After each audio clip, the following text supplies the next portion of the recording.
Pinalaya na ng Manila Police District ang ilang mga hinuling rallyista sa naganap na anti-corruption rally noong September 21 dito sa lungsod ng Maynila.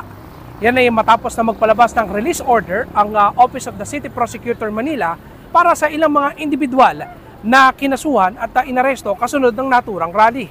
Isa sa mga pinalaya ay isang lalaking dinampot ng mga pulis sa bahagi ng Recto Avenue matapos ang nangyaring gulo sa rally. Kwento ng naturang pinalaya, nag-volunteer lamang daw siya bilang isang medic nung panahon ng iyon nang damputin siya ng mga pulis. Ayon sa MPD General Assignment Section, hindi bababa sa 10 individual ang kanilang inaresto at dinala dito sa kanilang tanggapan para imbestigahan kasunod ng nangyaring gulo sa naturang rally.